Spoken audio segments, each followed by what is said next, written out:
What's up, guys? Thank you very much for joining me today for my presentation on the commercial use of space. Let's take a quick overview of what we're going to talk about today.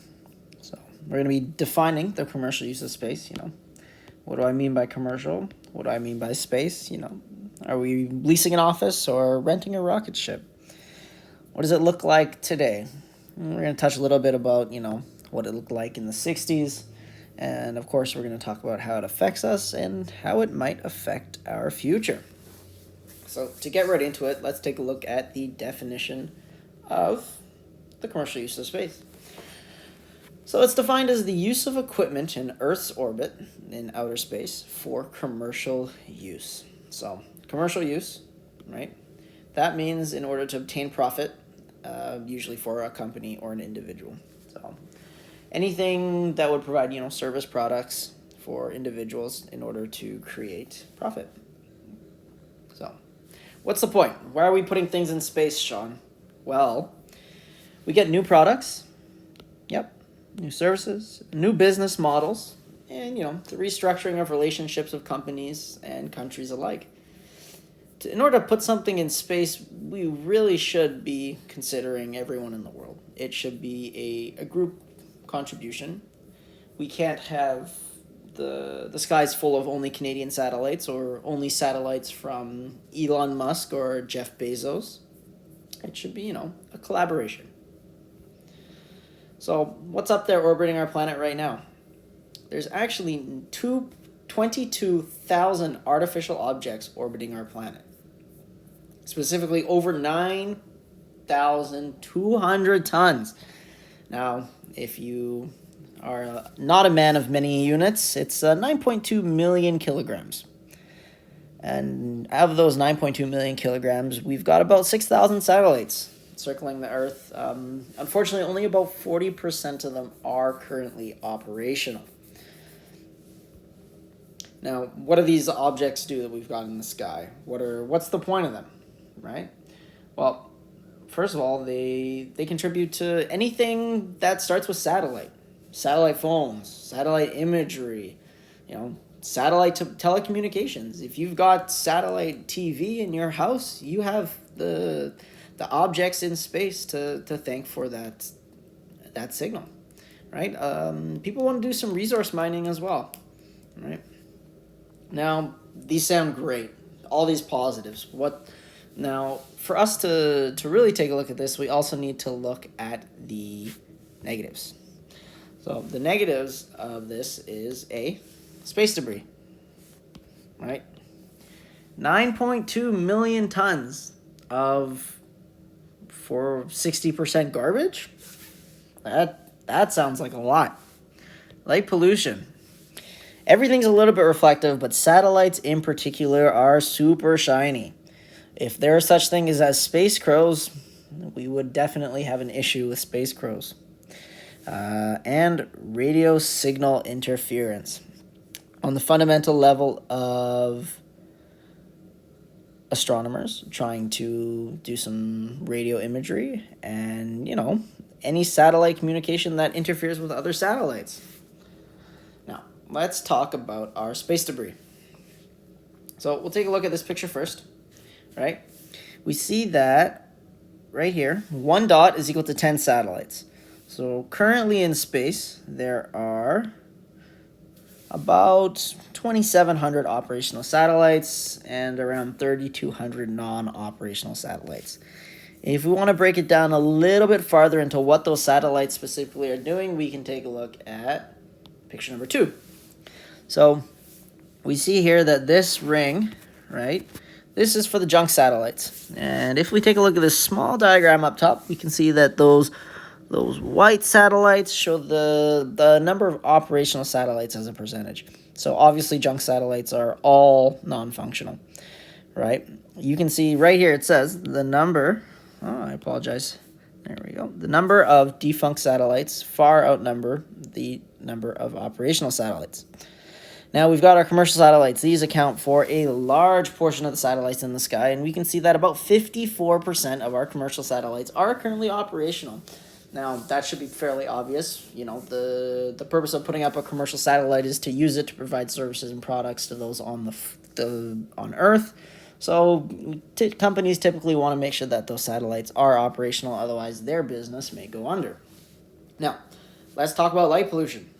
We've got the astronomers, and we've got the rest of us. You know, as an astronomy student myself, I'm kind of stuck right here in the middle. Anyways, we have to talk about the perspective of our astronomers. Now, the reflection of the sun leaves a streak in the observations of our astronomers. This is a problem. We're at 6,000 satellites right now. What would happen if we were at 200,000, 500,000? You know, it could be a huge issue, and that would stop a lot of research that has to do with space. And research that had to do with space is the only reason that we're able to send these satellites in orbit anyways. If we take a look right here, it says that research suggests that they account for 10% of the night sky's glow. 10% is not a small number. A quote from Greg Brown, who is a Royal Observer astronomer, "This is definitely the time to be concerned about the future of both professional and amateur astronomy." Now, you might be thinking, okay, light pollution, yeah, it's affecting the astronomers. What about me? What about the average Joe? I want to go camping with the buds. Is this going to bother me? Well, for the rest of us, the combined streaks in the night sky actually diffuse it, similarly to the way that, the natural starlit background of the Milky Way shows up in the sky. So that makes a lot of artificial light in our atmosphere that would not otherwise be there, which can definitely interfere with, enjoying the beautiful stars above us. Now, we gotta touch base about our radio signal interference. So, we all know that satellites primarily will use radio waves to communicate. It's been found that satellites close to each other cause interference and loss of information. Some satellites can even die from radio interference and can no longer be controlled from Earth, yet continue to interfere with other satellites. Now, we can see that, if we've got a group of 1, 2, 3, 4, 5, 6, 7, 8, 9, 10 satellites, right? If one of them dies, the amount of interference will go up throughout the rest of the satellites because this one is still repeating information that it's receiving. And that may cause 2 of the satellites to go. And now we've got 3 dead satellites that are all interfering with the radio signals of the other satellites. But they're dead. They're no longer being used by Earth, right? So then this chain reaction, eventually we see exponentially more, right? So if we take a look at a graph,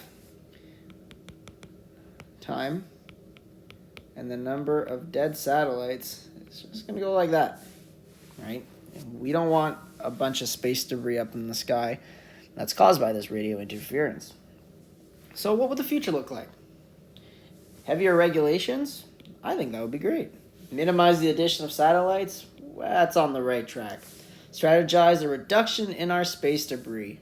Brilliant. Gold stars. Well, red. Nope. Let's just add more. So, first and foremost, Elon Musk, the meme lord himself, is not just going to be sending Dogecoin to the moon, he's also going to be sending a lot of satellites into our orbit. 42,000 to be specific. That is over 15. Over 15 times the number of operational satellites in our sky right now. Now, Jeff Bezos, is not far behind him. Well, he's quite far behind him in terms of numbers. He's going to be putting up 3,236 satellites in a 5-phase global internet project. Now, please remember, there are only 3,372 operational satellites in our sky as of January 2021. So that is a huge increase in the number of satellites we are adding into the skies. Now, this is not new. We've been actually adding satellites in our sky since 1966. So if we take a look at this image, we can see that we've got a handful of countries that currently have satellites in the sky. And the ones with this shaded background tells us that those countries are currently still launching satellites in the sky, right? Now let's take a look at 2020.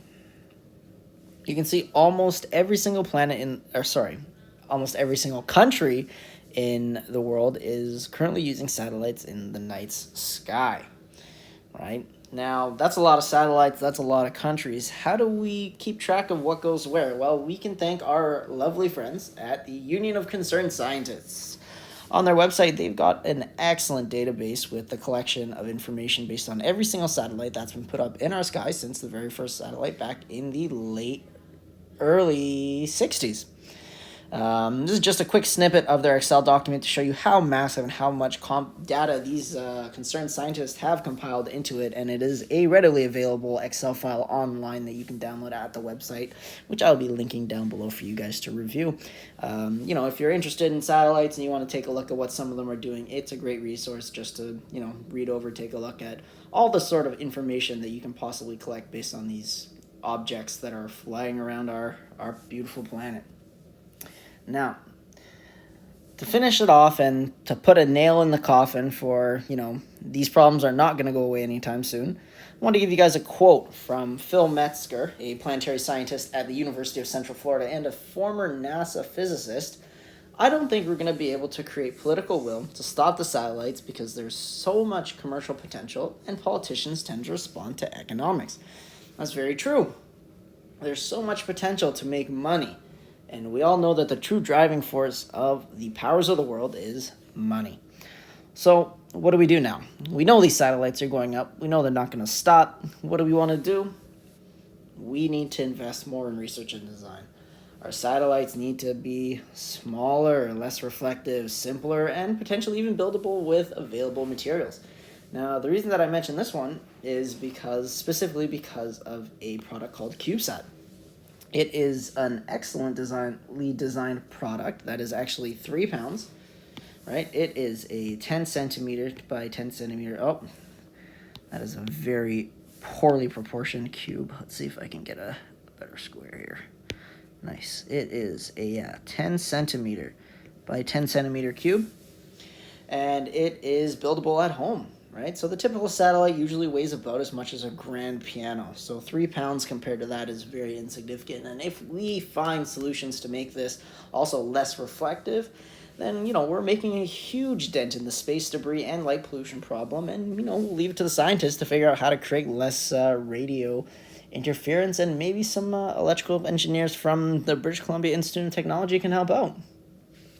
I'm going to leave a couple extra links in the description for you guys to review. Please do comment if you are interested in this topic, and if you have any comments, I would love to read them. Thank you guys so much, and stay safe.